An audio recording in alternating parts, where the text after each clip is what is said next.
All right, this being the appointed time and place and seeing a quorum present, I will get and call this meeting to order. We'd all please rise and join me in the pledge. I pledge allegiance to the flag of the United States of America and to the republic for which it stands, one nation, under God, indivisible, with liberty and justice for all. Thank you. Amy, would you please take the roll? Mike Higgins. Here. Lori Howe. Here. Diana Johnson. Here. Tina Johnson. Here. David Schrader. Here. Dave Smith. Here. Doug Will. Here. Craig Wortman. Here. Tony Arnett. Here. Next, looking at a preview of the agenda, just as a note, we will have the second opportunity for public input before a closed session. Any other changes we need to make? Okay. All right. Then we will move right on to our first opportunity for public input. If there are people present here or online who'd like to address the board, you may do so at this time. I'll start with in person. Please go ahead, step up to the podium and give your name and address for the record, please. Tracy Finch, West Main Street, Watertown. I have noticed on the WSB website and your agenda for tonight, there's absolutely nothing regarding COVID protocols or safety measures. All you had for this past summer was just information for families and students about COVID. All that information can be found on the websites of the CDC and with WDHS. Nothing with any type of protocols or safety measures for the summer school would take place for COVID cases. Anyways, now this leads me to wondering what's going to happen for this fall. Are there going to be any COVID protocols again? Are there going to be any COVID safety measures? Will there be any COVID mitigation escalation guidelines? Will you be keeping the WSB dashboard that you supposedly stopped on June 8th? I hate to say this, but COVID is not going away and it's here for a long haul and it's becoming even more contagious with this variant BA.5. It can spread easily compared to any other variants out there before. There are even more people going to the hospital now because of this new variant. The variant is able to evade immunity from COVID infection and vaccination, meaning you can catch it within 30 to 90 days, meaning over and over. Plus, the more someone catches COVID, the more likely they will develop long COVID or post-COVID. Conditions can include a wide range of health problems, which can last weeks, months, or even years. Can affect those who have severe illness or have no symptoms at all. These symptoms can range from general symptoms, tiredness or fatigue with daily life, symptoms that can get worse with physical or mental effort and fevers, respiratory and heart symptoms, difficulty breathing, shortness of breath, cough, chest pain, fast beating and pounding heart, neurological symptoms, digestive symptoms, and other symptoms as well. If you don't want any of these symptoms to come to our students, our children who attend this district, or any staff member who work in this district, you're going to need better protocols, mitigation guidelines, and safety measures into the school district. Getting back to a pre-COVID, as in way back in 2019, you are risking a lot of students and staff health, meaning both physical and mental health, possibly even worse from what happened in the few districts in Wisconsin from last year. Society, this community, everywhere is going to have to adapt to a new normal. And I'm sure most of you are going to not like it. But if you care about your health on both physical and mental, then you'll start making changes.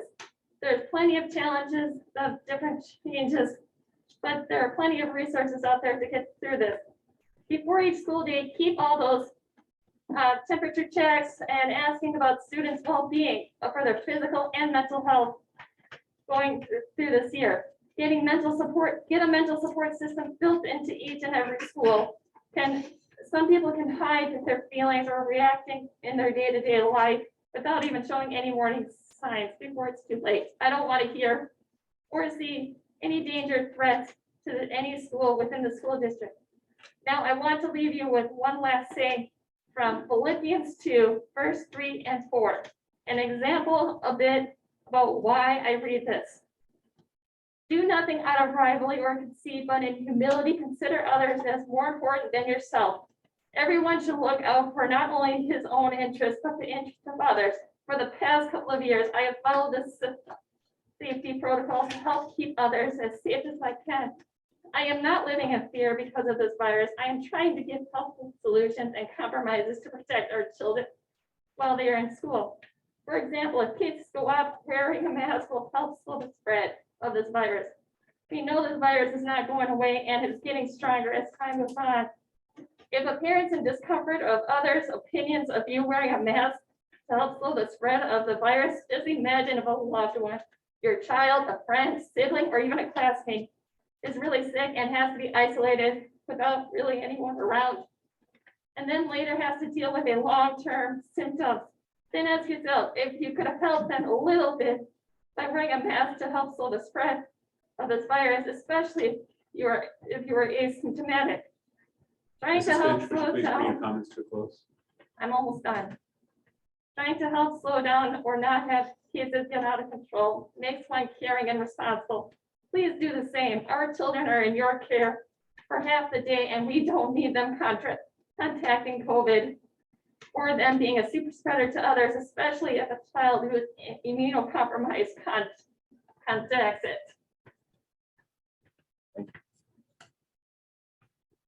Is there anyone online? All right.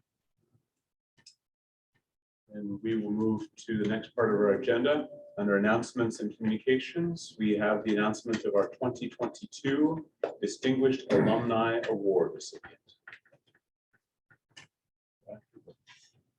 Our recipient is online as well as some family members as well, so. Okay.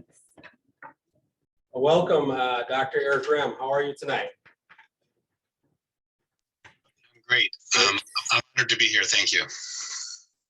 Well, it is exciting to announce you as the 2022 Distinguished Alumni Award winner. It's the first time that I actually get to do that since this is the first year of my superintendency. So I'll always remember that in you, Dr. Rim.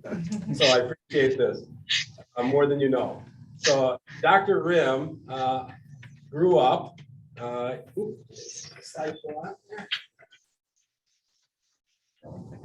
Where Tyler's going to be populating a little slideshow for your introduction here. There we go. This is Dr. Rim as a high schooler, this.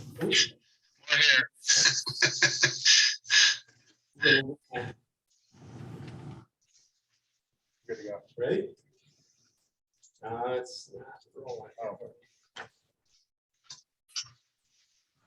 There we go. This is a professional shot of Dr. Rim.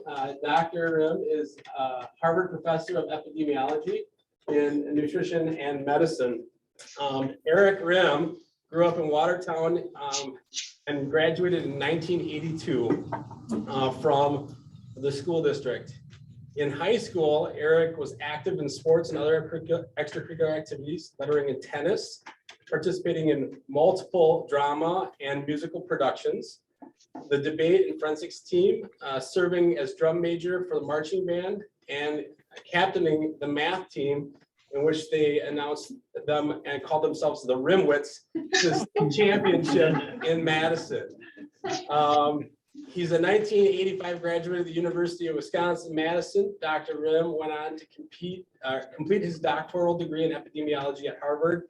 He joined the faculty there in 1993 and is now a professor of epidemiology and nutrition at Harvard's T.H. Chan School and professor of medicine at the Harvard Medical School.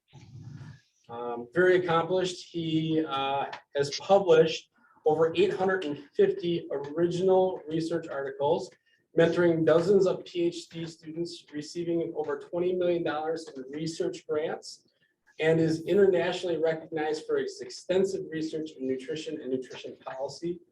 He has volunteered for 2 decades on the board of directors of Project Bread, an anti-hunger organization in Massachusetts, and continues to research how to improve the National School Lunch Program.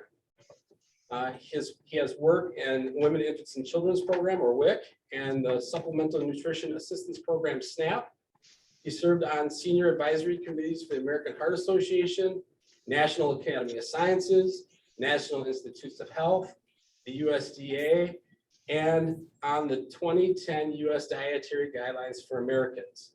He is also a national advisor to the Boston Red Sox and the Liverpool Football Club in the English Premier League. His true love through the years, despite his accomplishments in Watertown and beyond, are his extended family, his parents, siblings, and his wife of over 3 decades, Allison, and their 2 children, Hannah and Isaac. So Dr. Rim, congratulations. I did ask my wife, who's a registered dietitian, about you, and she does know about your research. So I will tell you, it hits home for me. So welcome and congratulations. Thank you. Any comments that you'd like to share with us? Well, I should congratulate you first on your first meeting and on your new position. So congratulations. I will start out by saying I don't have a slideshow for you, though. I'm sorry. That's too bad. No, I'm truly honored for this. And there's lots of great memories I have of being at Webster School and being at the junior high school and the Watertown High School, and so many different teachers influenced me along the way. So it's really a very special honor that to receive this award, and I truly look forward to being able to come in September for homecoming, because I've heard that's part of the deal also, is I get to sit on the float and throw oranges and apples at people instead of candy. So Yes. it's really a great. I don't want to take more of your time. I know it's late in the evening, or getting late in the evening in Watertown, and you guys are all working after hours, but it's really a great honor, and thank you to my family members for showing up, my 2 sisters and my wife for showing up, and thank you, Jamie, for organizing all this, making sure I didn't screw up and I got things to you on time. So we'll hopefully have a good time in September together. We sure will. We're looking forward to it. It'll be exciting. So as many of your family members that can join you as possible, we would love to have them come too. So. Oh, don't say that, because every one of them has threatened to show up there. They Definitely should. We would love to have them. Yeah, thank you. We actually, my parents owned a farm for 50 years that they're now in their late 80s, and they actually sold the farm for 4 months ago. So we are missing Watertown already because we haven't been back in some time. So I think many of us will show up to enjoy the moment. That would be wonderful. And Sarah, thank you so much for nominating him as well. Very deserved. Thank you. Well, Dr. on behalf of the board, let me congratulate you for this award. It is well deserved. You have done Watertown proud. You have very large footsteps that you've created in your field and beyond. And of course, your work directly continues to impact our work as you work on those national nutritional programs, of which every public school like Watertown is on the point of. So thank you very much for contributing back to the schools that helped you. Thank you. Thank you for those kind words. Okay, thank you very much. I won't insist that you go through the pain of going through the rest of the board meeting. You are, of course, very welcome to do so. You want my family at your board meeting, I promise you. Thank you. But do not feel obliged. All right, just another round of applause, please.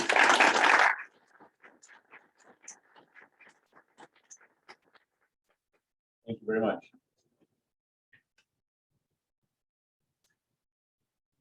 Are there any other communications or announcements for this evening? Nothing other than what's in my board report. Okay. Then we will move on to strategic discussion. We have 2 items. The first is the annual seclusion and restraint update. Ms. Forrest, I assume you are going to be doing that this evening? Me, yeah. Thank you so much. I'm losing my voice. My joke is it's not even Packer season yet, so I'm not sure what that's about. So I'll do my best to be brief and answer any questions that you might As Mr. Arnett mentioned, this is our annual report to the board. Each year, we are obligated by state law to share with you about our use, exclusion, and restraint in the public schools. Let's see if my clicker works now. I should be good, okay. There we go. So just a few reminders, and we use this presentation each year. This does apply to both regular ed and special ed students. Applies to all public schools, including charter schools, and there is a bit of an update. It does, pieces of it do apply to law enforcement now as it relates to reporting. They have different rules as to what they can and cannot do. But if we were to have a situation where law enforcement was using exclusion or restraint, we would be reporting that to you tonight. Just a quick definition of each. There we go. 17 slides now. Okay, so physical restraint just means that we reduce the ability of a student to move his hands, arms, legs, or head. And seclusion is the involuntary confinement of a student apart from other students in a room from which the student is physically prevented from moving. Now, just to be very clear, we are only using these in the absolute last resort. Next slide. We can only use it as if it presents the child's behavior presents a clear and present and imminent risk of physical safety to that student or others, and if it's the least restrictive intervention feasible or possible. You know, there are some additional rules, like if there's a medical reason why we would not be restraining a student, and we have to again use the least force possible if necessary. And then with seclusion, next slide. It's only again when there's a clear and present danger where the child is a danger to himself or to someone else. Next slide. With seclusion, we also have to be careful. We have to maintain constant supervision of that child. We can't seclude them any longer than necessary to resolve the risk, and that the student has access to bathroom, food, water, and we also cannot have locks on any of the rooms that we're using with seclusion. Next slide. We do need to let parents know within 1 business day after, and we have to provide them a written report. What I can tell you is that in these situations, families are usually called almost immediately upon it happening. And we are very clear in communicating this with families. Next slide. If we have a student with an IEP, after the second instance, they need to reconvene the IEP to discuss the services in place, to make sure that we have everything in place and that we're doing everything possible to avoid those situations. As I'd mentioned before, locks cannot be used. And then finally, school staff must meet afterwards to debrief following an incident of seclusion or restraint. Per state law, no staff and district policy, no staff may use restraint unless they've received the training. Each school where that might be used must have at least 1 staff member who's received the training, and the school must keep a record of the training. Next slide. In our district, as you know, we use a program called Nonviolent Crisis Intervention. There, the goal is to maintain the care, welfare, safety, and security for staff and students. And really the bulk of the training is to avoid escalating these situations. How do you prevent these situations? Rather than the bulk of the training being on how to do it, it's how to prevent it. And then if you can't prevent it, how to do it as safely as possible. Erin Meyer and Chris Weddick are our trainers. And the next slide shows just a little bit of information of the very intense training that they have been through over decades at this point. The next slide will share with you the training information that's also on the PDF handout we have. You'll note that this year and last year we had some hiccups as it related to COVID, and we really tried to streamline the trainings to get as many staff trained in as few times as possible, mainly because getting subs, as you remember, was a bit challenging. And the last slide in the slideshow just tells us how many restraints and seclusions that took place during the year.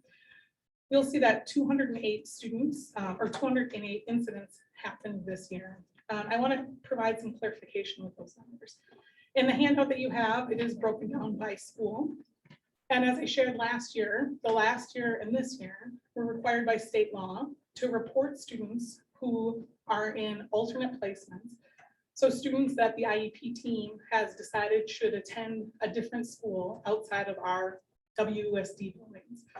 And we're required to report those in their home school. So if there's a student, for instance, that attends the high school, I'll pick on the high school because we didn't have any instances there, but we as an IEP team has decided they need to be in a placement outside of the district and an alternate placement, we still are required to report those numbers in our home numbers. You'll see we had 208 incidences overall. I can share with you that almost 180 of those instances happened outside of our WUSD 4 walls. Those instances happened in alternate placements. So you can see that over time, our numbers have really decreased because the last 2 years have been the years that we've had to report those in our local numbers. But I will really credit our principals and our special education teachers and our teams in the schools. They take this very seriously, really use it as a last resort, are very much involving the community, the family, any outside resources to set up plans to avoid this happening in our schools. So a real credit to our principals, to our special ed teaching staff, putting plans in place for we're not seeing this happen in our school walls here. Any questions? Looking at that, Board members, please. I see it says number of students involved were 24 and number of students with disabilities are 22. So does that mean there's a lot of repetitive? Yeah. It's typically Yeah. that. And that's what those teams, Lori, Mhm. becomes so important Right. because, you know, we need to meet and say, what can we do differently to avoid this situation? What plan can we put in place at school so that we're not seeing that happen at school? So yeah, you're right. Can I ask, so when someone is placed somewhere else, our team still gets involved with those IEPs, correct? Absolutely. Okay. Yep, absolutely. Good question. Thank you. Tina? Sorry, I lost my place here. So there was 0 instances at the high school? Yes. And Josh is here. I think typically what we see at the high school, if those situations arise, the children tend to leave school. Would that be a fair statement, Josh? Correct, yep. So in incidents when students escalate, typically they leave, if that's the case. Of course, then we follow up with, any number of things after that piece, but it would have to be a really extreme scenario for us to try to restrain, a high school kid, not for the smallest reason being that they're often bigger than us. Right. And you'll see that pattern play out. We do also have to report these numbers to the state. And you'll see that when you look at the state data, by far the higher numbers are elementary. We can't just let a 5-year-old leave, for instance, where it just looks a little bit different, like you said, when they're 17, potentially escalating on the campus. So that is a pattern that plays out across the state. Okay. And then when I was looking at the numbers, like from past years and things like that, like, okay, so you've got like 2014, 2015 was like 113. And so, it has varied a lot. So I didn't know, has the reporting method been the same as far as that goes, or has that changed a little bit? Obviously it's going to change with the number of, with the particular student, but I didn't know why I would tell you, the biggest change that we've seen is the fact that we're reporting instances that are happening in alternate sites. And that happened last year for the first time. I would also say, we've always been very diligent and careful about this, and we will continue to be very diligent and careful about this. It's not anything that anyone looks forward to throughout the course of the day, but obviously maintaining the safety of all of our students and staff is of utmost important. But you might have seen some fluctuation in that way too. Would it also be fair to say that given the concentration of majority incidents with a much smaller number of students, that any fluctuation with a very small number of students can dramatically impact the number of incidents? Yeah, 100%. You can have a few students move in or move out of the district. That can really sway. Dan? One of our schools listed in your data is significantly higher than the rest. Mhm. Is it, so you had mentioned also that they may not necessarily be placed at that school. Is that the case with that particular school? What percent, I know we can't talk specific numbers and things, but That's where it gets challenging, because when we get down to a smaller subset of numbers, we have to be careful about student privacy. But I will tell you that it's something that we monitor very closely, and that the principal monitors very closely. And if we notice any patterns, we're pulling teams together almost immediately to be able to kind of get to the why of why that's happening. So Well, my bigger question, or my real question, is that number of incidences occurred with 3 students. So if that is happening within the building, are these 3 students getting what they need in terms of least restricted environment? Are they affecting or impeding the learning of others within the classroom? Those are the bigger Mhm. issues. So again, I don't want or need to get into the nitty gritty. Those would just be my overarching concerns for everyone involved. yeah, and I actually agree with those as well. I mean, obviously, not only are we concerned about the individual student that's happening, but also the learning environment for the other students in that classroom as well. So definitely of our utmost concern. How does that, if you take that as a concern, like how does that translate? Like as far as, do students just stay in the school as much as possible? Or, I mean, obviously I know that they do. And I really appreciate all the extra training, everything like that, having been a staff member, I appreciate, and you do have to work hard and work together and things like that. I guess it's good that we look at that and it's a concern, but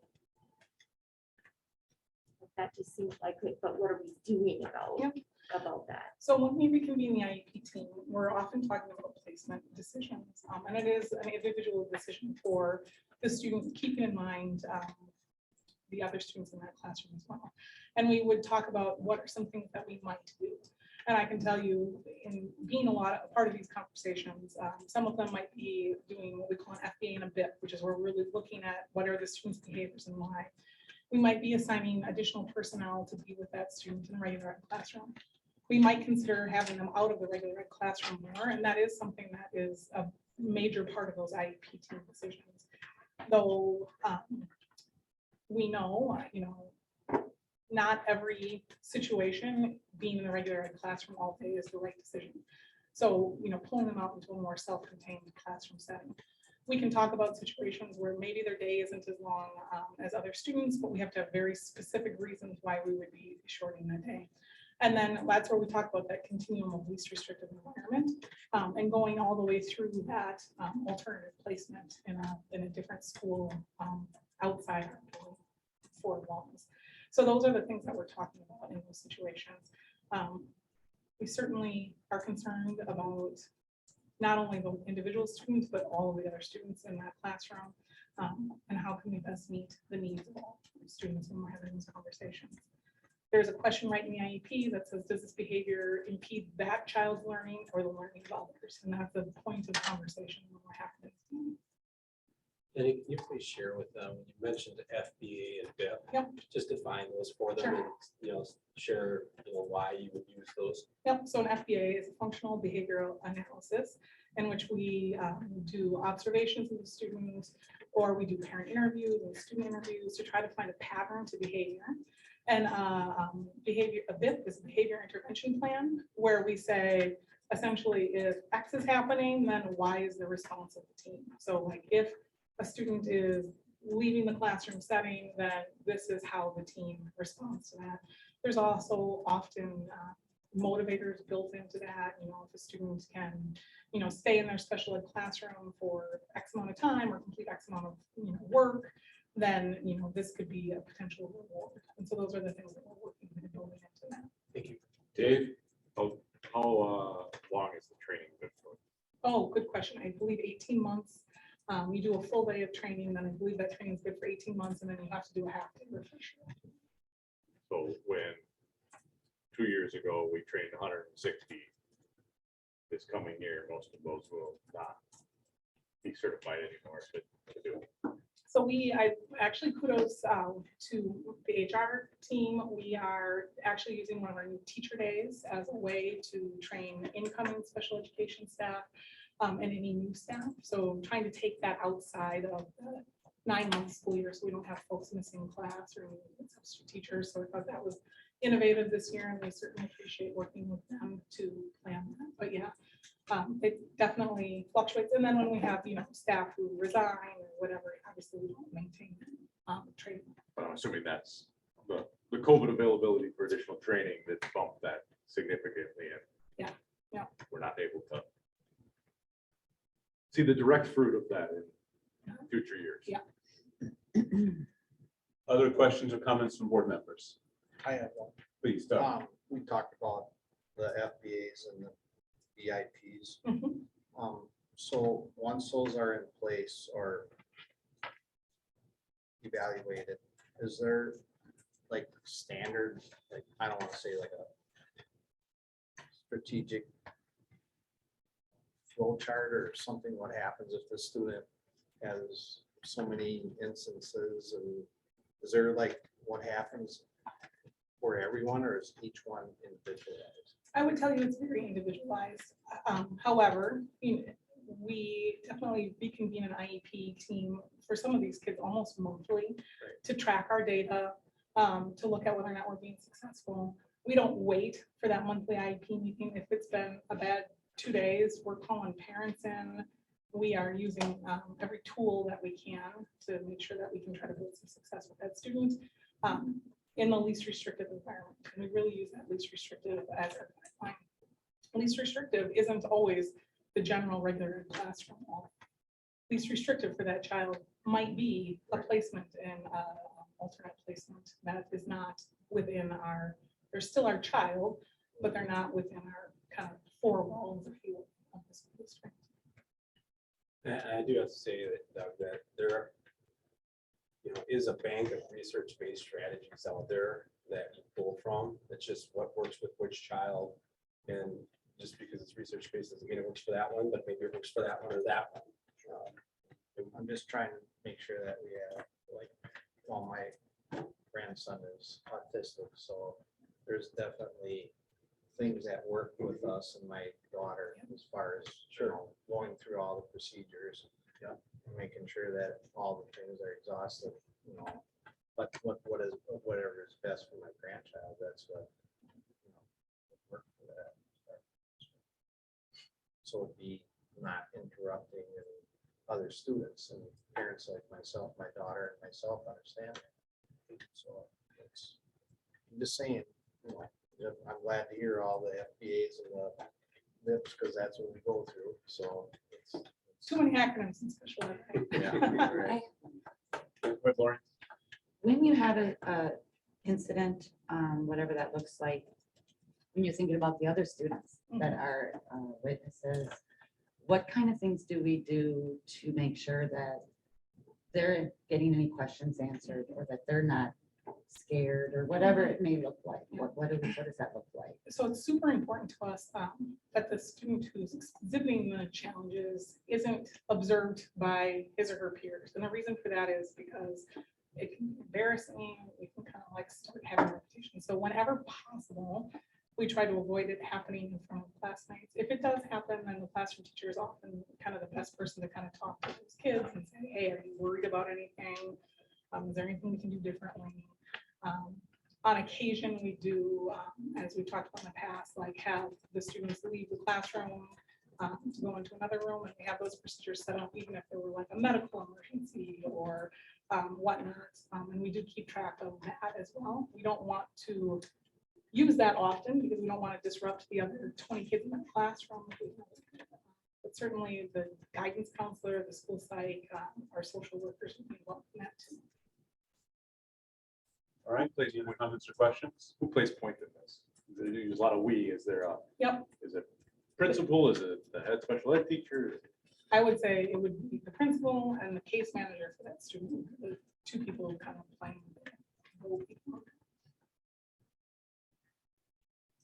Who's the head of all, do we have, is it split between you and Aaron, or as far as this whole special education program? Who's like, I think, is that what you're asking, Dave? Like, Yeah. That's not that one. She answered my specific question of like each case who is. Right. But who's that's the- another good question. Who's the overall head of that, of this? I would say Erin and myself. And because Erin is the trained person, I will often ask her. you know, I mean, we monitor, we get it through like a Google Doc when they're happening, so we see when it's happening. And if we see like, holy smokes, there's something going on, you better believe I'm reaching out to the principal to say, hey, tell me more, what are we doing, what do we need to be thinking about? Do you want me at the IEP meeting? If we're talking about, you know, bigger placement decisions, definitely I'm acting as the LEA at the lower level. LEA is the person who's sort of in charge of writing the check for those meetings, or Aaron's attending it at the high school. All right, any other questions? Does this data get used anywhere else, like report cards or anything, funnel anywhere? Yeah, it is funneled to the state. We fill a report, I think in September. And it doesn't play a role in our school district report card, but it is something that we report to the state. And that is new within the last 2 or 3 years. We only had to report it locally in the past, and now we're reporting it to the state. Anything else? Thank you very much. Our next item under strategic discussion is an update on the status of projects coming through ESSER 3. Dr. Burke. Move over here so I can. So during planning, we talked a lot about our ESSER dollars. And a good part of the conversation was talking about, you know, how can we make sure that we're monitoring and that the board and the public are getting good feedback as to how those projects are moving forward. So we came up with a way just to give you a very 10,000-foot level at the board level meeting, and that information is going out to the public. This is what that looks like. You'll see up at the top of the screen here.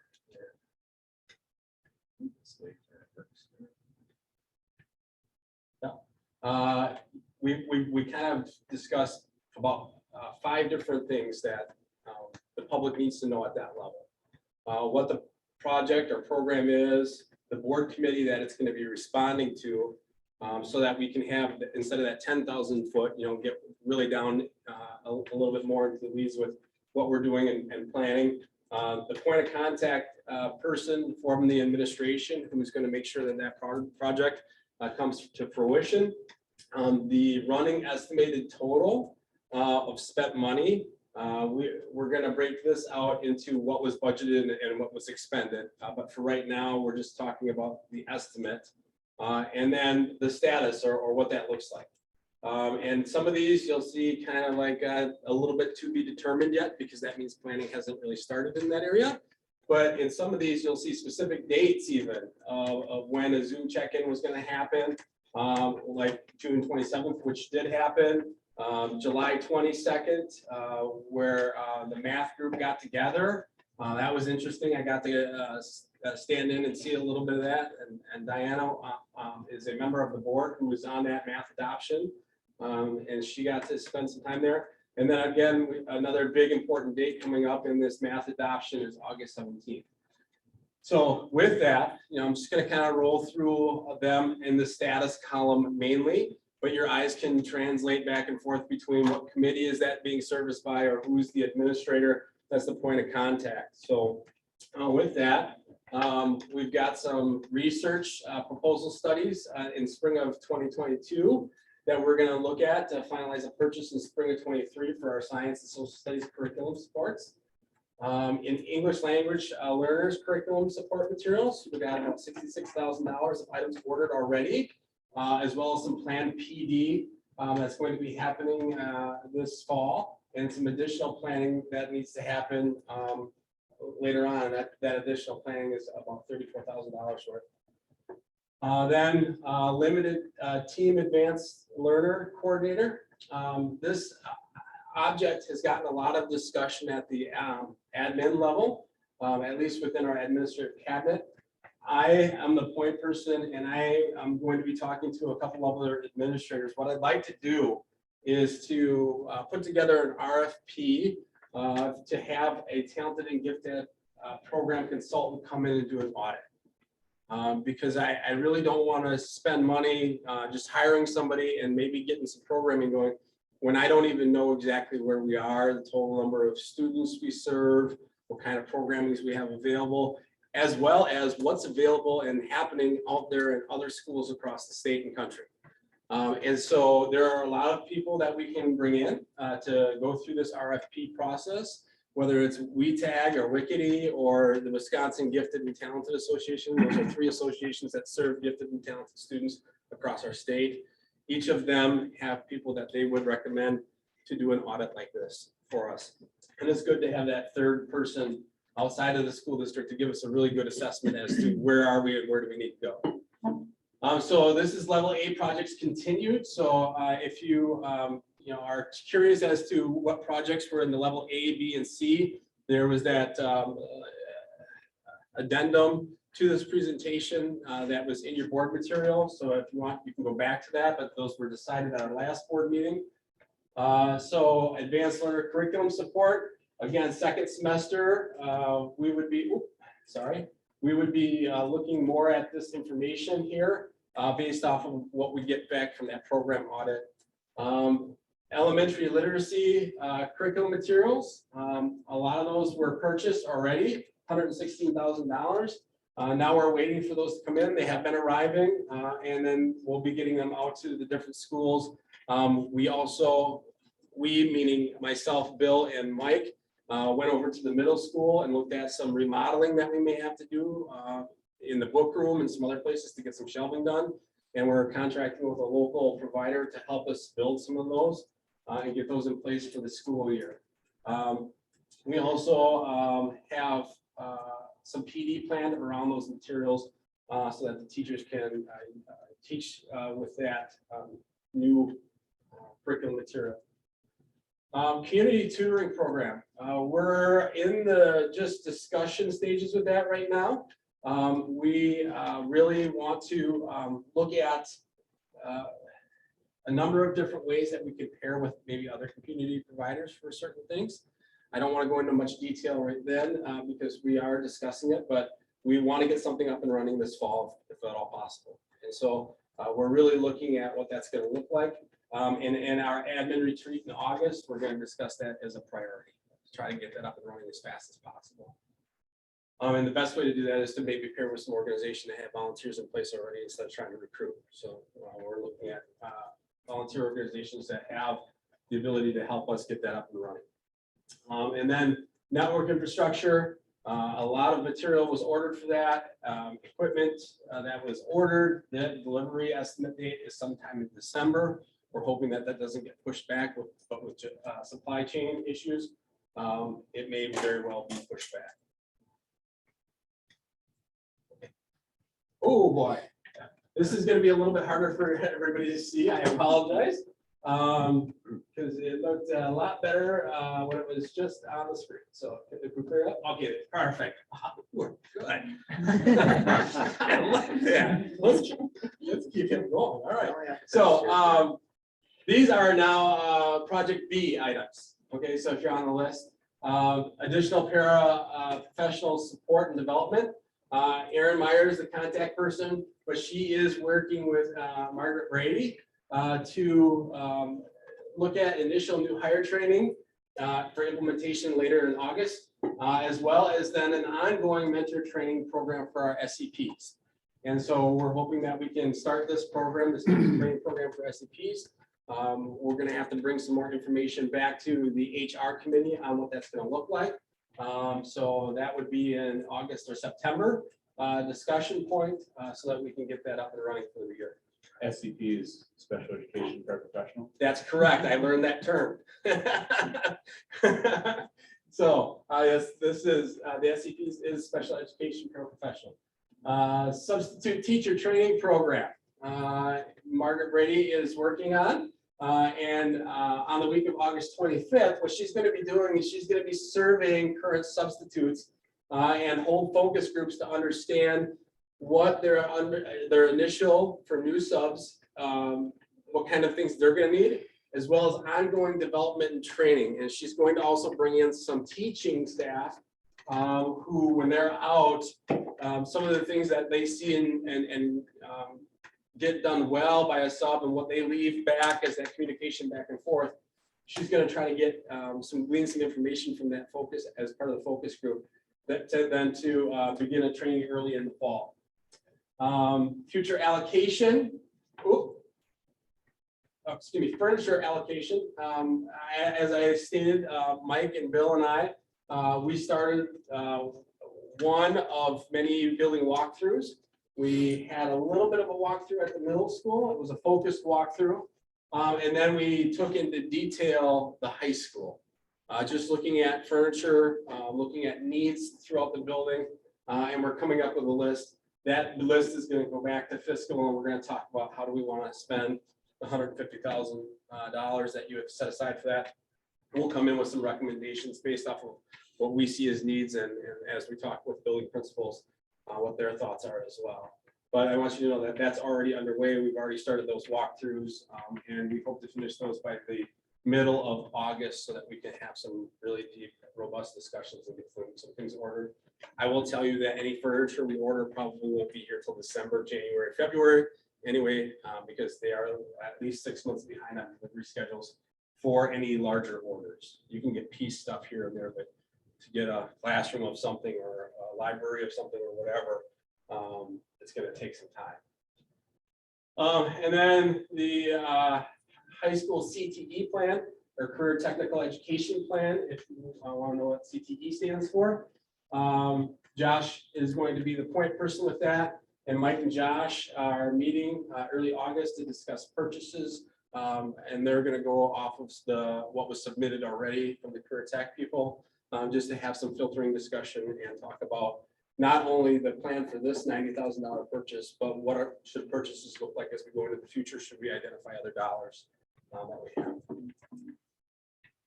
And then our level C projects, our air conditioning at both Schurz and Douglas. Mike and I are right now engaging in writing an RFP. We are looking at getting a local, not local, I guess a Southeast Wisconsin rep to kind of help us in the RFP design process, because neither Mike or I are in the air conditioning / heating business. Yes. Don't mean to interrupt. No, let's go ahead. It seems as though you may have skipped slide. Level B. Oh, I skipped a second level B. Oh, I did. I'm sorry. Yeah. Thank you. Up here in the music program, Erin Myers already been pointed contact. She's going to be meeting with the music staff and doing the same thing as with Mike, as Josh is doing with the CTE programming. The SEL, our mental health supports, I talked with Jenny, and we're gonna try to lean on Emily with this.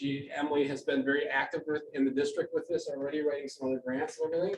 And that's why it's to be determined, because we haven't even had an initial conversation on what this is gonna look like with the 60,000. I'm sure that Emily and I know Jenny and Aaron have some good ideas already. And we're going to be discussing this through. Marketing campaign. I'm the point person for the marketing campaign. I'll be responsible to talking to Ed Services. I'm already working to bring in resources on a communication strategist. If you look at your planning meeting minutes, you will see that we had some robust conversation on this topic of marketing. And what we ended up talking about is not necessarily just marketing. We talked about communication in general and what our needs are at the district, because we can keep spending money on marketing, but if we don't know who we're marketing to, what we're marketing and why or how, we're just going to be throwing money into a marketing roller coaster. And so one of the things that was identified by President Arnett was that we really had 3 areas that we need to focus on with communication. That was our basic communications, number 1. That's the day-to-day stuff that, the bread and butter that we really have to get better at. Number 2, parent engagement that truly engages parents, really gets them here, gets them working with their children, and has them engaged with our staff, right? And then lastly, that marketing and advertising, and it's really both. Marketing, meaning understanding our who, our what, and our why, and then delivering it with an advertising campaign. So what I am doing is I'm looking to bring in somebody who can be a communication strategist and help us do an audit and walk through what our communication looks like. Talk to us about what it should look like from their standpoint, or what they think is best practice in schools, and then help us develop a plan to get there, part of which will be using that $100,000 towards marketing and advertising. But I think it would be penny smart and pound foolish to just jump in without something a little bit more robust and having a plan. Because we could take that money and hire a communications person, but again, a communication person without a plan would be heavily leaning on them for a year or so, probably 2 if they're trying to do communication and do an audit and that kind of stuff and write a plan all at once. So I think bringing in some outside consulting, communication strategists who really know their stuff, come in and talk to us about what our needs are, help us develop a plan. Then if we hire somebody or have a marketing plan, at least it's informed by a larger communication plan in general. Okay, and then again, we're looking to do the same, which is in order to write an RFP, neither Mike or I know enough really about air conditioning to think that we can put in a good RFP process for a construction manager.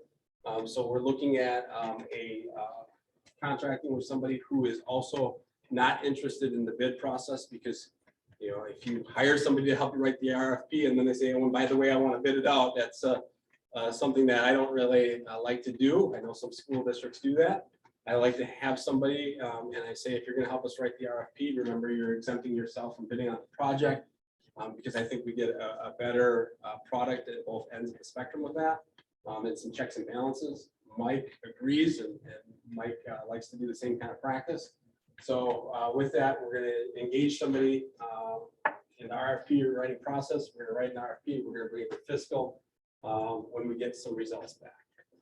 Any comments or questions about ESSER funding plan? So board members, the intent is for this to be a recurring kind of update at the board level, at a high level, at a more detailed level, driving through the committees that you've seen assigned each item.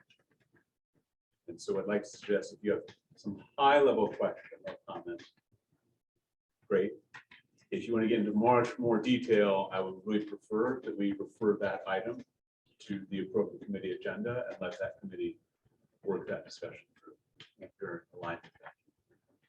Keeping it a high level question, marketing campaign. Yes. So if I'm hearing you correctly, a major focus through the marketing campaign is marketing toward our families that are currently here. What are the things we're doing well, celebrations? I know that through the strategic plan, we looked also at recruitment kinds of things. So is this doing dual purpose, or is it primarily the first? Yeah, no, it's my vision is to bring in somebody that's going to do multi-purpose communication.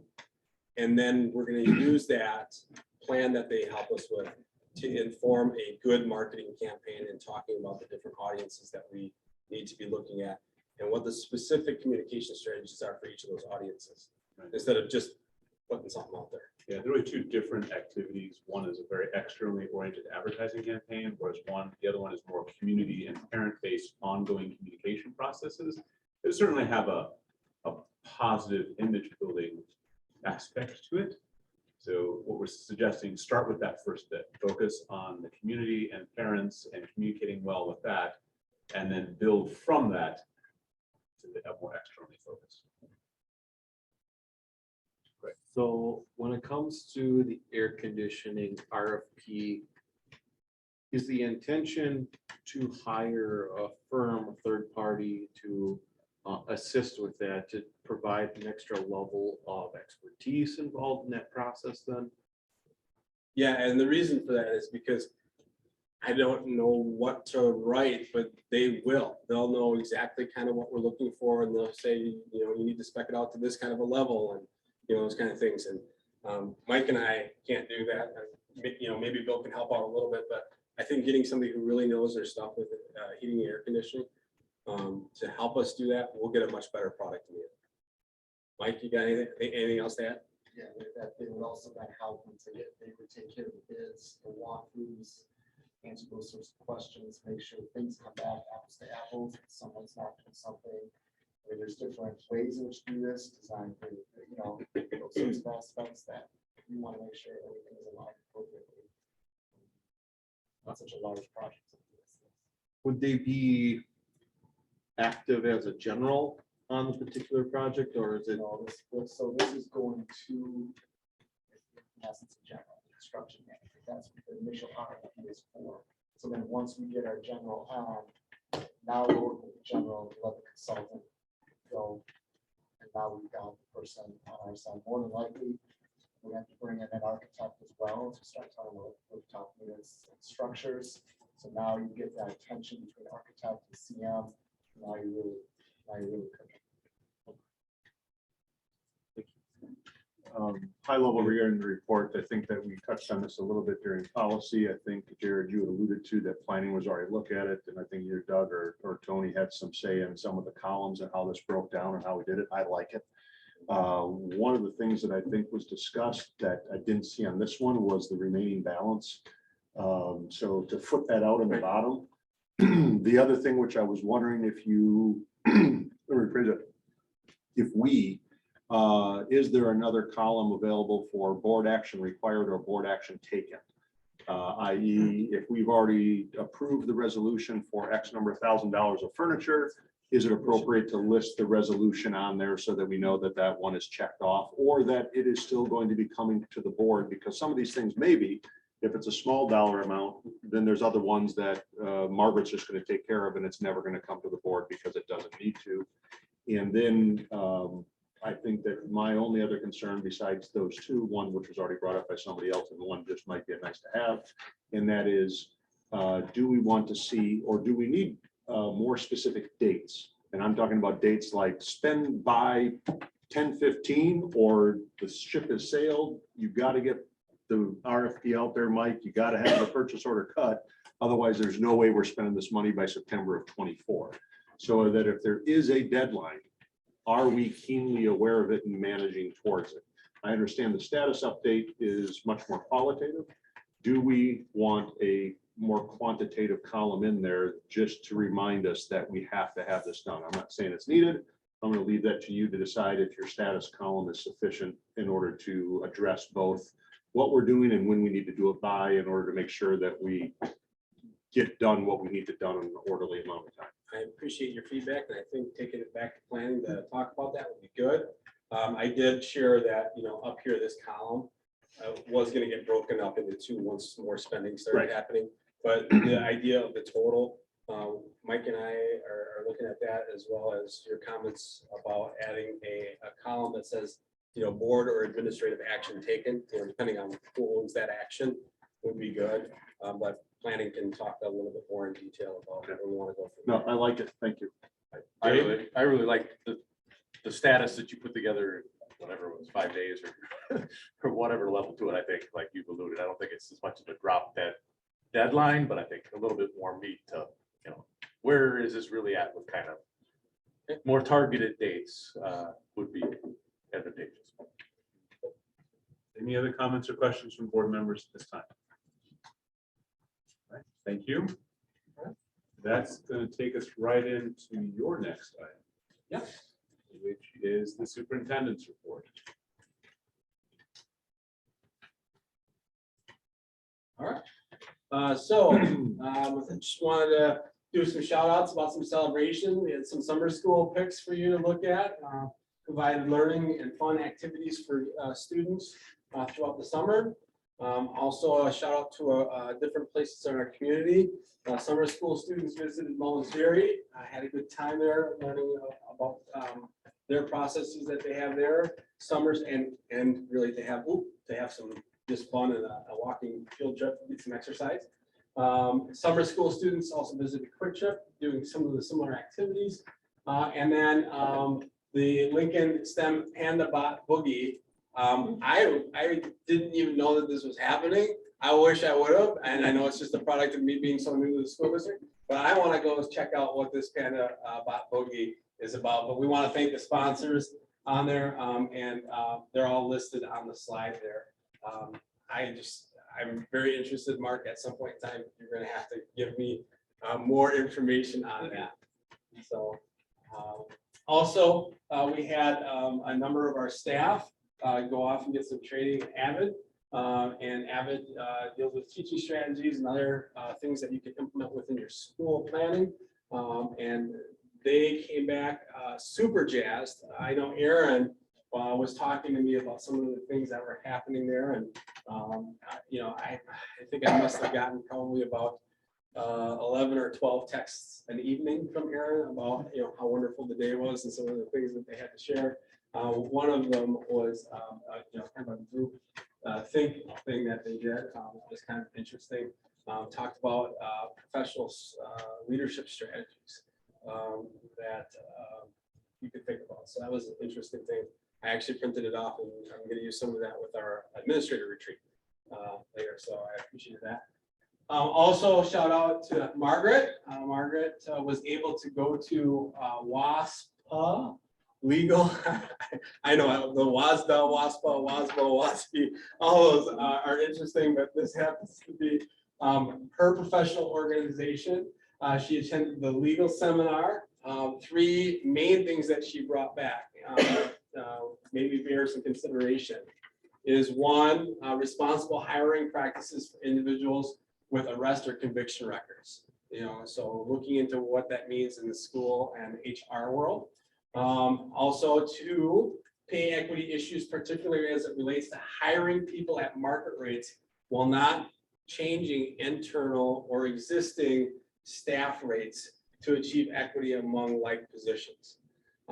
That is getting to be an issue, especially since we know that the marketplace is moving faster than we're able to respond with structures that deal with our current working class.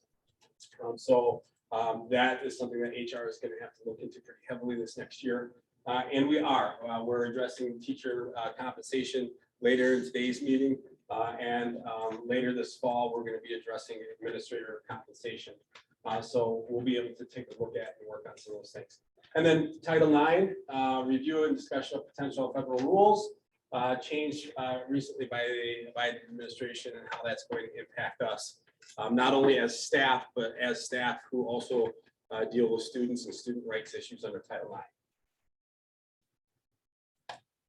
And then some important reminders. These are mostly reminders for the community and parents about when registration is, about how to get transportation set up and going. And also, if you're a 4K or elementary student, when your Ready, Set, Go conference dates are. And then a couple of important updates from the state level. Many of you know that July 1, sudden cardiac arrest information became part of a legislative mandate. That mandate you can access at that the blue underline. That's actually a link for you to be able to get to the DPI information. But we are must distribute to coaches, parents, and students information about electrocardiogram testing and so on for any youth who is in an activity. Activity doesn't mean just sports. It could be a drama club or whatever other activity that they may have had risks associated with cardiac sudden arrest or experience warning signs of that. Also, there's going to be new updates to the educator effectiveness system that happen through the rest of this month and into next. That's something that as a learning services team, we're going to have to dig deep into. Most of the process is around streamlining systems within educator effectiveness and giving us some more flexibility as a staff to deal with that, giving us some choice locally and how we can respond. And it should help us help staff and teachers through the evaluation process of our professionals.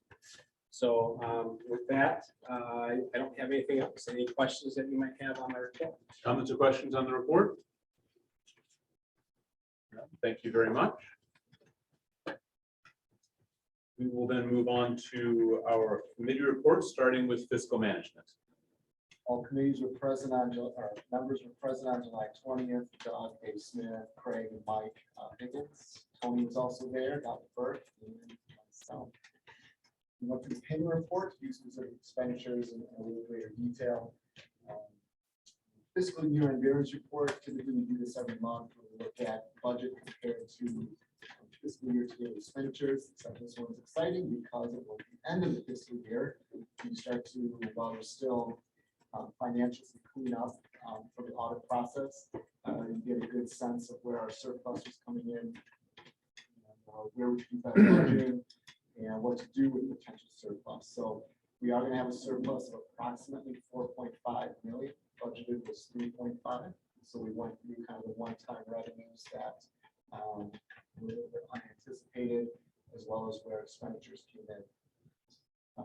Typically, then what you can do is we can determine some things to do with that surplus prior to the end of July. In other words, putting money towards our capital improvement trust fund, or putting dollars into maybe prepaying some debt, non-referendum debt. In the end, though, we determined as a committee that we're going to take us the pavement expenditure that was done this summer, the high school and other schools, that was going to hit 146. That was going to drop that balance from 1.7 million down to 1.4 million.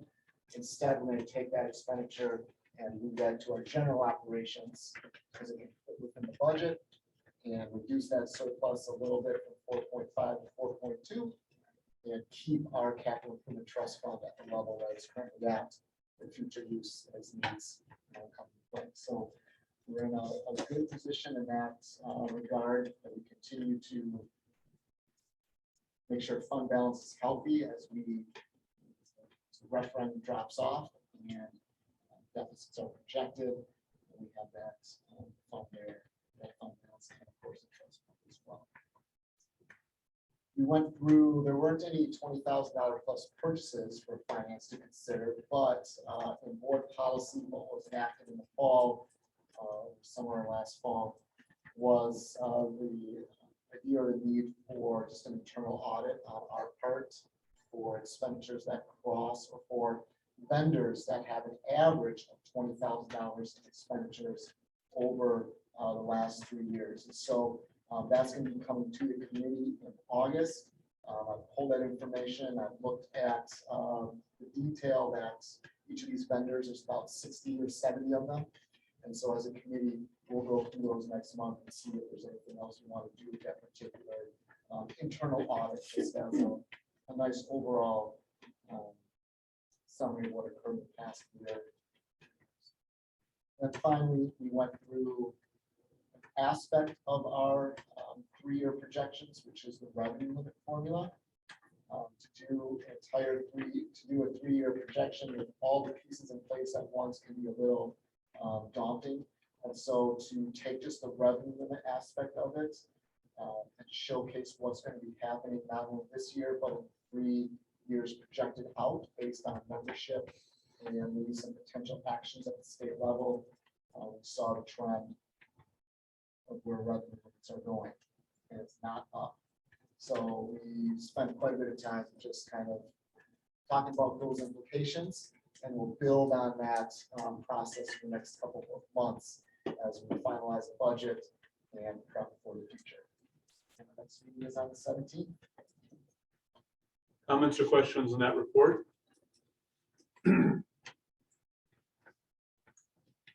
Right, hearing none. We'll move on to HR. The HR committee met on July 18th at 5:30 p.m. All the committee members were present. Myself, Mike Higgins, Lori Folland, and Diana Johnson. There were also others present: Troy Wortman, David Smith, Dr. Burke, Michael Williamson, Margaret Brady, and Bill Foster and Darren Sievers from the School Perceptions Consultants. We reviewed the employee satisfaction survey results. Bill Foster and Darren Severs from School Perceptions, provided results of the employee satisfaction surveys for 2021 and 21-22. The committee discussed the overall survey process and results. The committee made several recommendations regarding survey administration and asked for follow-up on areas of concern. Dr. Burke informed the committee he would work with administration to identify 1 to 3 areas of concern and develop a plan for actionable items. Dr. Burke stated the committee will receive a 90-day update on the administration's plans and actions. We reviewed the consent agenda for the review of staff appointments, resignations, and terminations. And that is a consent agenda. It's a item for resolution for tonight. Summer school contracts. We also reviewed that, and there is a resolution for that tonight. We also received the status of the COVID-19 leave program. Ms. Brady reported the COVID-19 leave program approved by the board 21-22 school year has ended. And she reported that no COVID-19 leave program has been developed for the 22-23 school year, which is consistent with other school districts and statewide. HR operations and process. So we had a good discussion as far as the role, the process used of the committee and the recommendations by the HR committee, how that comes together. Dr. Burke clarified the role of the committee in making recommendations to the board. Ms. Brady explained recommendations and programs set by the administration to the HR committee for consideration have been evaluated for fiscal impact before requesting the committee consider the recommendation or program. Ms. Brady will develop a 12-month calendar of ongoing HR topics that receive regular review.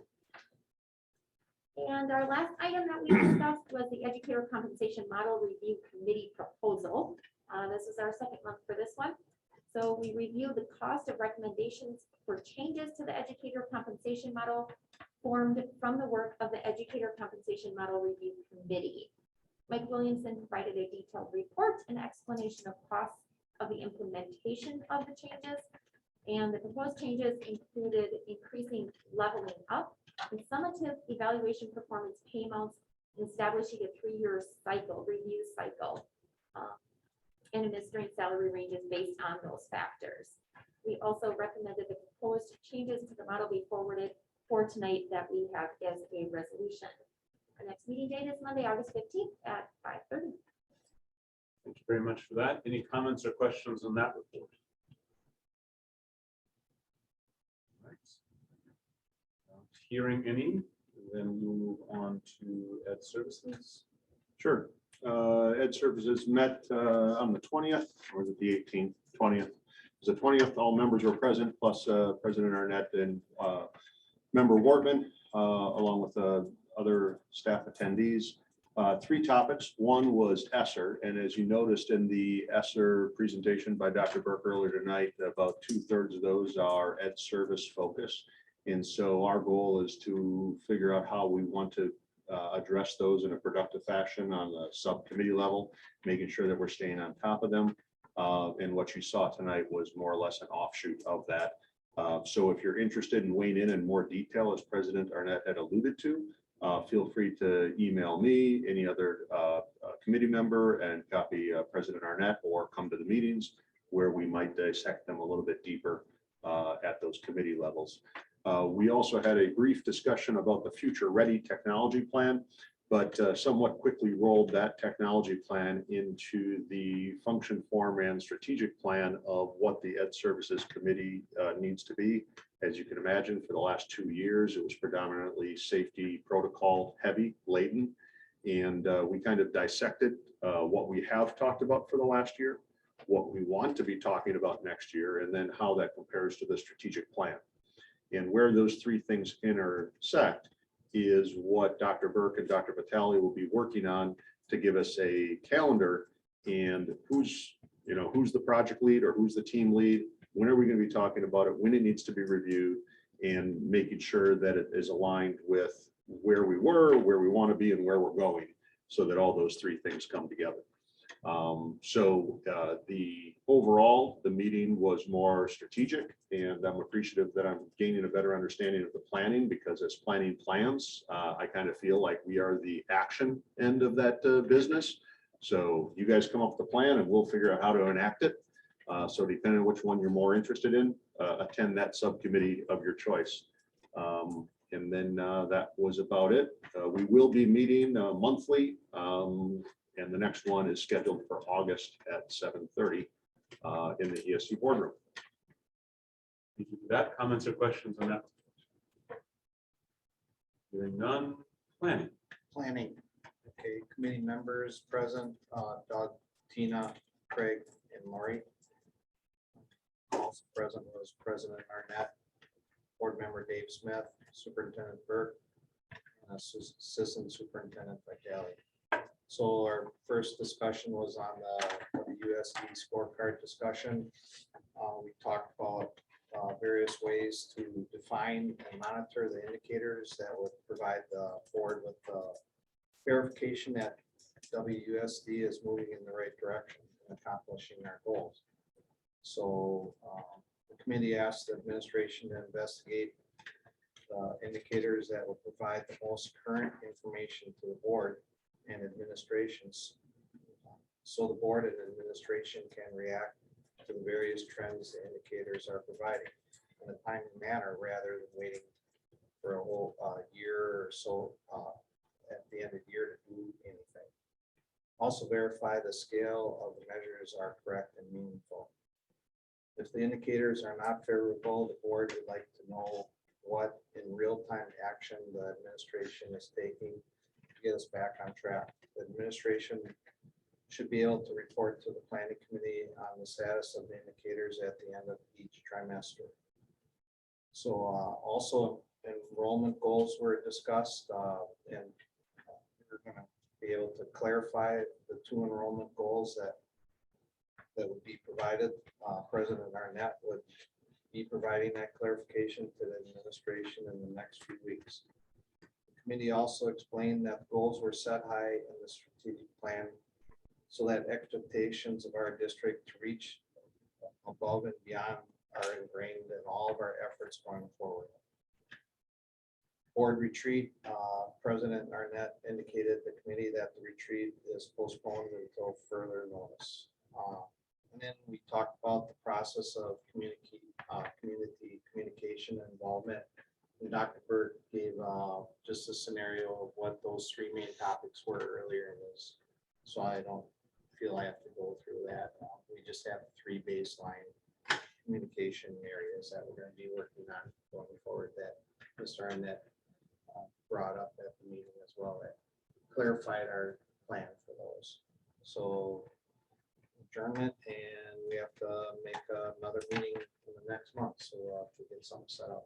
So, And to clarify, thank you. To clarify in the board retreat, I'll be looking at dates in late August, early September. That's- Other comments or questions on the report from planning? Other than there, Dan? Staying very 10,000 mile high view. In the strategic plan in the future, will we be seeing things that are more SMART goal oriented, that are specific, measurable, et cetera, or will it stay more broad scale? Did you have any discussion on that? well, go ahead. I was gonna say, we did talk a lot about evaluating our indicators and talking about how we can use those to inform our practices moving forward. Part of what we're going to be doing at the administrative retreat in detail is discussing that. And that's the format that I'm most used to, is a SMART goal format, to say, if these are our indicators, then how do we break this down and how we keep track of that on a trimester basis so that we can report back to the board. So you'll be seeing something along those lines of a SMART goal wrapped around that so that we can re-inform you. It's not like I'm looking to do a lot of reworking of what we have, just saying, how can we make this more communicatable to the public as well as you as board members and our staff as to how we're doing and how we're progressing. And then just to add on the enrollment. So if you go to district website and go to strategic planning page, The goals are correctly stated there. There are two distinct goals, one about eCampus and the other about new students. Somewhere along the line, in some presentation, those two got mixed together. And that started surviving, and we weren't paying attention to what we had in our approved goals that were on the site, and we started conveying that mixed up language forward. And that's what I'm trying to put a stop to, so that we go back to it is clearly stated and is there. So any other comments or questions on that report? Thank you. Next, we have the consent agenda, resolution 9145. The consent agenda includes our board minutes, committee summaries, personnel and staffing items. That includes resignations and hiring, the approval of bills, the first and second reading of policies. There are no first reading of policies this evening. There are a handful of second readings. Do I hear a motion on 9145? So moved. Moved by David, second by Diana. Right. Oh, sorry. Oh, I was I trying don't to. know. I'm just wondering who I was said over here. something, but. All right, then we'll do it, David. and Craig. David and Craig, there we go. You got to speak up louder from down there. You gotta sound- You gotta act faster. Comments or questions on the motion? Just one comment on policy 5243 that went through a first reading at our last meeting. I indicated to you all that I thought that it was a little bit clunky, I think is the term I used. I cleaned it up, sent out to policy. I don't believe I added anything, nor did I delete anything. I just rearranged it so that it was readable and didn't seem like it was a veterans policy being expanded to a honorary diploma policy. So now it looks like it was intended to cover both without actually having to change any of the words. Otherwise, to my knowledge, Jamie, everything else that was in first reading is identical to that which was in the second reading, with the exception of that one. Thank you. Any other comments or questions on the motion, Diana? I have a question on the policy second readings. Is it normal, usual, whatever? These stated they were last revised in December of 2017. Does that mean that that was the last time they were reviewed, or was there a revision actually done on those specific items? And it's the last time they were changed in any way. So they could have been reviewed since then. I will say it is unusual for us to have reviewed an item and not made some adjustment, because almost every single time we look at it after a couple, 3 years, there's something that needs to be changed. Okay, and that was my next question, is does the verbiage need to be adjusted to reviewed/revised in case there wasn't changes, but you just answered that it typically is changed, so then it's all encompassing. I can clarify that for you as well, if you don't mind. Yep, please. So generally speaking, if we just review the policy and there are 0 changes to it, we do add a review by, or like a review date. So it was just so you know that it's solely reviewed on that date. There were not any revisions. We don't change that revised date or reviewed date or created date until after the board approves it for the second reading. But we've been chasing WUSD for the last. Yeah. How many years so we've changed every single possible policy? I know, so. That's right, 5 years now. Yeah. Don't get any ideas here. That's so typical though, isn't it? Makes you look at I always say that because I've been here 9. Yeah. See that? That's funny. All right, anything else? Roll call vote on the motion, please.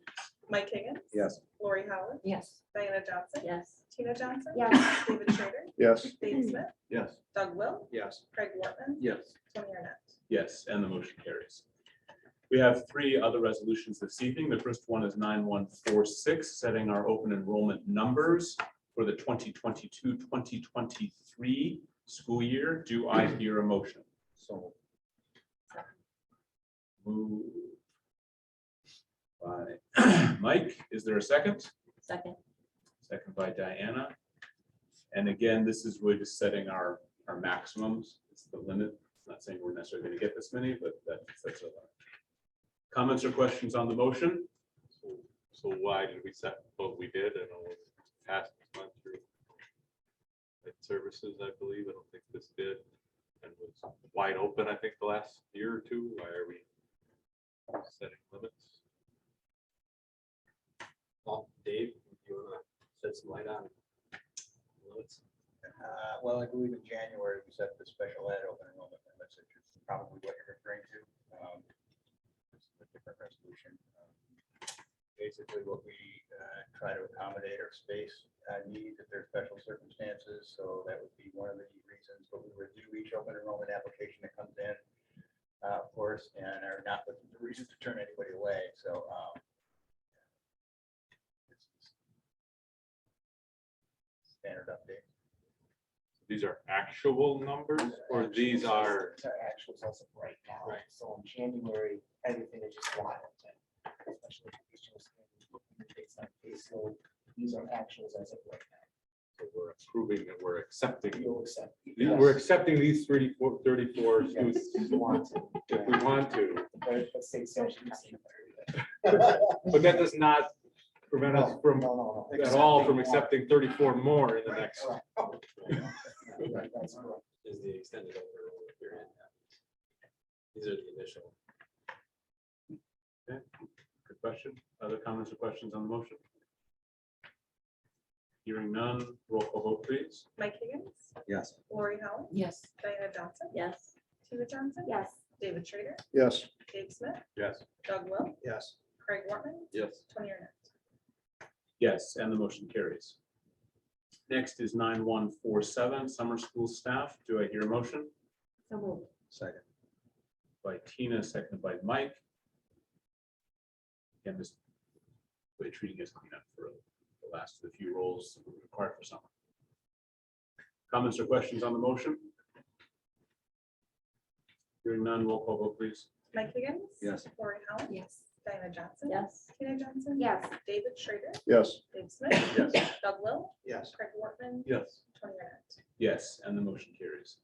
And last is 9148, which is the educator compensation model recommendations. Do I hear a motion? So Second. Moved by Mike, seconded by Tina.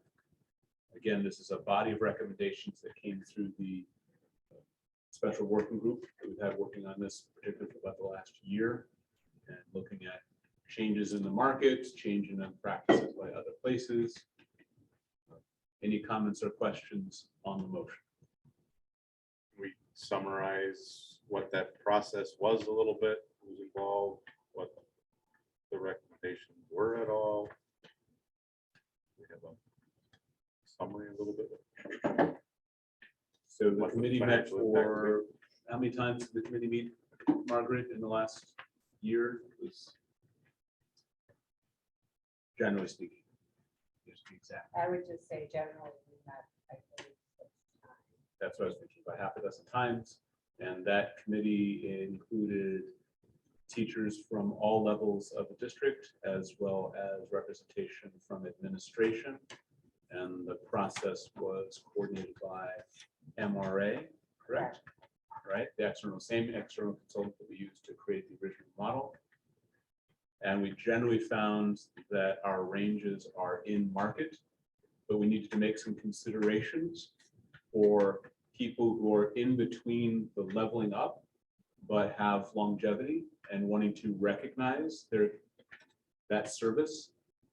So that's the general sense of the recommendations, is providing a little extra bump at several time periods between when people might be leveling up. The general financial impact is. Mike, did you want to speak briefly to that? It's about 65,000 over 3 years. That's looking at the cycle as teachers go through, we see them as either leveling up or receiving a summative increase.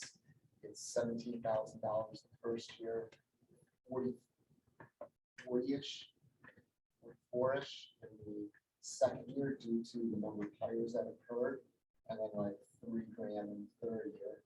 All that depends though on, it's already different based on teachers leaving or going to get other positions and new ones coming on, which would actually reduce that. For an aspect of the current of the model proposed is freezing or stabilization, I should say, with the ranges that occur, particularly at the bottom and the top of the ranges, in order to provide stability for that model, budgeting. Also, there was comment of educators not really knowing where the top of the model was and having that be a cause of how do I know when or how I'm going to get there to move these ranges. So that was taken into consideration as well. The model also allows that stabilization of ranges to be done, a review of that to be done every 3 years. So it institutionalizes a practice that right now is done more on a kind of sort of feels like we need to do a review. So it sets up an expectation of a market review every 3 years, and it allows us to set the parameters on which we interpret market data, either based on budget, or inflation, or recruitment, or any other factors that the district determines is important to take into consideration and evaluate the market data. One additional piece is that the leveling up was a 10% increase based on MRA's recommendations in market. The summative increases, that dollar amount was chosen as its level 3 and level 4 educators who received that summative increase, and looking at their average salaries at $13.75. When you see that would be about a 2% bump to whatever CPI is. And that came out of MRA that typically performance increases are in that 2 to 3% range. So when we do the review in 3 years, we have then a sense of what are we trying to accomplish with that summative increase, and it kind of gives some format to that number moving forward. We also know that from a qualitative standpoint, the results of the survey showed that there were a section of our mid-career teachers that were feeling that they were not being recognized for their commitment to the district and so changing the summative increase was that extra boost of saying, yes, we recognize you, those of you that have made a longer term commitment and are in the middle of your career with the WUSD, that we recognize and appreciate that, that extra investment of your talents in ours. Any other comments or questions on the motion? Although this is called compensation, it is purely wage. Yes. I have a question. We talked about educator effectiveness system. And how does that, is that involved in this at all? As It's far as not how do they in- move from level 1, 2, 3, 4? Yeah, I mean, in order to be able to think about the movement, you also have to be, a good teacher, in that respect. Margaret, anything else you want to add to that? Well, what I know about the educator effectiveness changes is that it's more based on trying to eliminate some of the burden of documentation and the process that's used in the evaluation system. We collect an awful lot of detail, and we require a lot of staff and administrative participation in things like observations and feedback and lesson plannings and things like that. So that has been that is not considered a plus on the side of the teachers, the investment of time into proving their meeting expectations. So we're not, from what I understand at this point, and this is all preliminary, is that the model itself in terms of the expectations is the expectations themselves are not changing. So what is hopefully changing is streamlining the process by which performance data is collected and lightening the load a little bit in terms of the level of detail, which is, if you have anything to do with performance evaluation systems, educator effectiveness model is extraordinary in the amount of detail it collects in order to demonstrate competence and effectiveness at any given level that you're currently experiencing.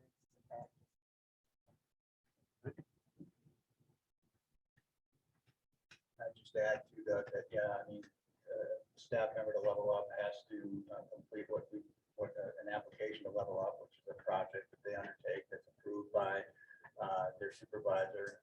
So they would have to have that approved at the end of the year, verifying that they've met, the goals of their plan, coupled with a rating of proficient or distinguished in the strong or educator effectiveness model. So there's two things that have to happen. So for that to level up to the next stage.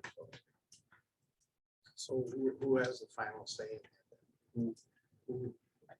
We review that as an administrative team collectively. So, we have a common set of criteria that we look at, and then collectively as a group assess particularly the levels 3 to 4, the big jump.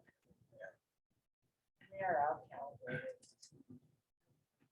Evaluation, we have to do an initial calibration training, and then we have to try every couple of years to demonstrate fidelity to the objectivity expectation.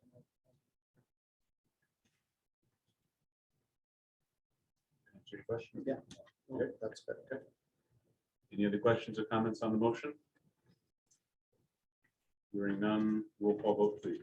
Mike Higgins, Yes. Lori Holland, Yes. Diana Johnson, Yes. Tina Johnson, Yes. David Schrader, Yes. Dave Smith, Yes. Doug Will, Yes. Craig Wortman, Abstain.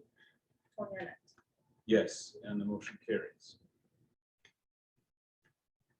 That concludes our resolutions for this evening, and it brings us back to second opportunity for public input. Is there anyone online who would like to be recognized at this time? There is not. All right, then I will ask for a motion to go into closed session. President, could I add one item, please? Just a reminder that we skipped, we didn't do the first reading of the board policy 4133 and 5414 at the last meeting because we expected significant changes. The next policy meeting is August 10th. With Dr. Burke now having some ability to put some weight onto his legs. I would expect that policy to get a substantial review during that August meeting to merge it with what it was, with what it needs to be going into the new school year. And then hopefully the first reading of it will be at the next board meeting. So anybody who wants to weigh in, read it, or supply suggestions, please do those to, I'm going to say probably Dr. Burke, maybe myself. Otherwise, Dr. Burke will assemble those and then we can discuss those at the next policy meeting. Those numbers one more time. Those numbers are 4133 and 5414. They are a joint policy. And they got split between a policy, which is 4133, 5414, and then a procedure policy, which was just a 0.1. But that's really what was it. If you check your first reading from last board meeting, which we didn't actually read into the minutes, we excluded that one, but that's how they stand now. But that's going to be our starting working point for the policy meeting on August 10th, unless Dr. Burke has additional changes that he wants to make before that point. But that's going to be the major topic, I believe, at the policy agenda in August. Thank you, Mr. President. Do I have a motion to go into closed session for the reasons stated in the agenda? So moved. Second. Moved by Mike, seconded by Diana. Comments or questions on the motion? Roll call vote, please. Mike Higgins, Yes. Lori Holland, Yes. Diana Johnson, Yes. Tina Johnson, David Schrader, Yes. Dave Smith, Yes. Doug Will, Yes. Craig Wortman, Yes. Tony Arnett. Yes. The motion carries. We are in closed session. Mike, will you please stay?